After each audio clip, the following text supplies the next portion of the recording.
Hello, my name is Elise and I'm a children's librarian at the Acton Memorial Library in Massachusetts. I also work in Wayland and Needham. I'm here today to do a family activity craft connected to the summer reading program, Imagine Your Story. I'm going to show you how to do a puppet show retelling of the Three Little Pigs. And so let me begin with the houses that those three little pigs build. So this is a project where you can make houses and then you can act out the story either using a stuffed animal or a puppet that you already have, or you can continue after you've made your houses and make a paper bag puppet. So the first houses I made were out of Kleenex boxes. I had two different sizes. This is a very small side, and you can just make this into a square, and you have a door and a little house. If you add a roof, it looks perfect. This box works too. You can cut it in half and have two little houses, or you could make one very tall house. It depends on what you want.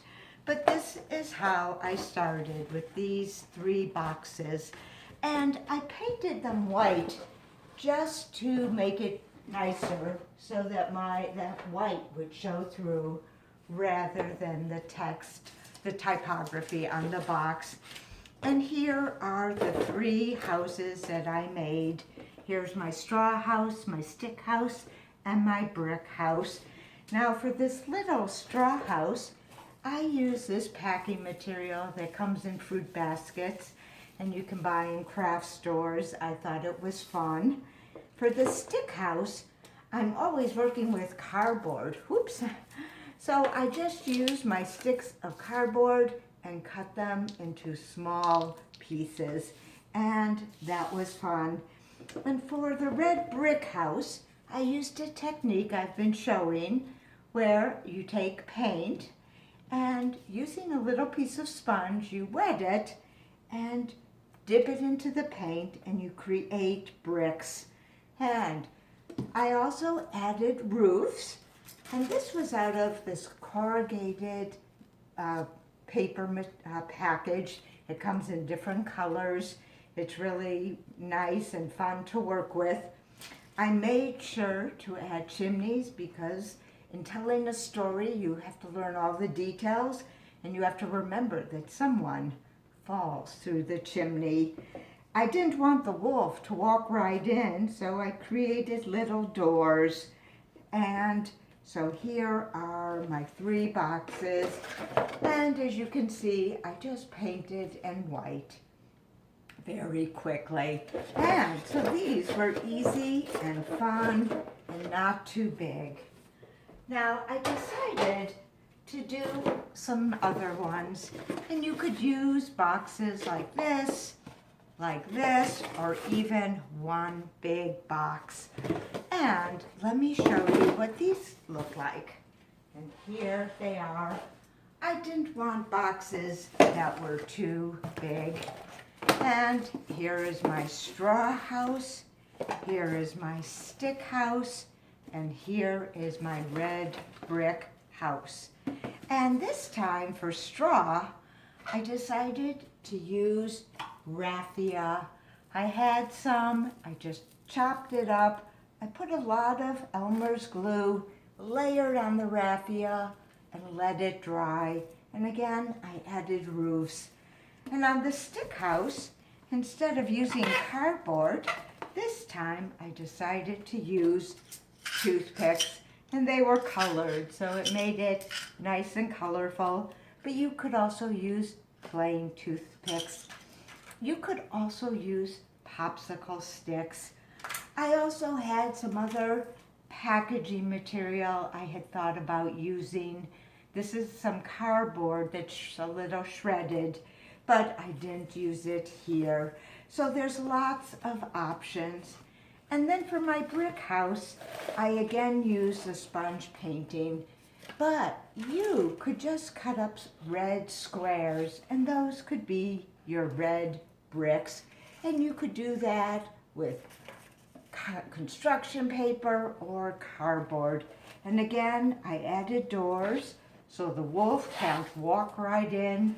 And again, I had chimneys because when your child is playing with these or retelling the story, you want them to remember that the wolf goes down the chimney in the last house. So these were my houses. Now you could stop right here and just play with your little pig and your wolf.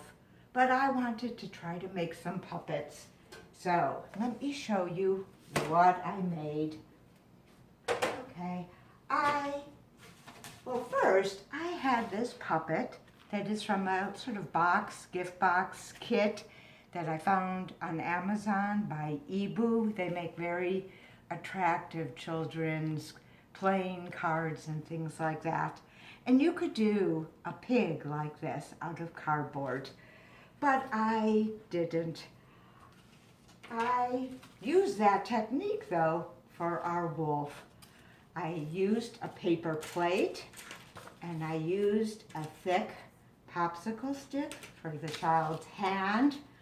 I painted the plate brown and I then had more of that packing material and I thought it would give our wolf a wild and woolly look.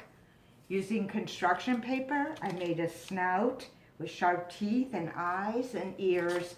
I didn't bother cutting out eyes, but here is our wolf. And maybe you would make a pig like this too. But I also like to make puppets out of paper bags. Usually I use a lunch bag. It's this size, but it's actually big for a child's hand. So I found some party bags and they were white.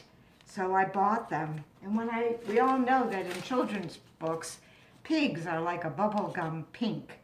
Now normally I think I would have used construction paper and just glued it on the front, but I didn't have any. So just using white paint and a little red, I mixed up my own pink paint and I just did a light coat on these. And here is one of my pigs. I added a snout and little eyes, ears, and 2 hands. And I'll show you the other 3 pigs that I made. I added clothes to them and using scrapbook paper, or wrapping paper, or your child could decorate it. I think they're a lot of fun and they're cute and they're right for a child's hand. And so these are our little pigs. I didn't bother making a mommy pig because she just figures at the beginning of the story. And maybe you could play that role and have your child act out this story. These weren't that complicated. I used materials that I have around the house and they're just fun and disposable. But the important thing is that your child retells the story. In retelling the story, they learn about plot and characters. They also learn about good and evil and the consequences of actions. They learn that good usually triumphs, that there are bad things in the world. They learn that fairy tales have wonderful language that's perfect for retelling. And you might read other books of the 3 little pigs. Read the story from a different point of view or from another cultural perspective. There are many variations on all of these tales. I hope you have a great time imagining your own story. Thank you. Bye.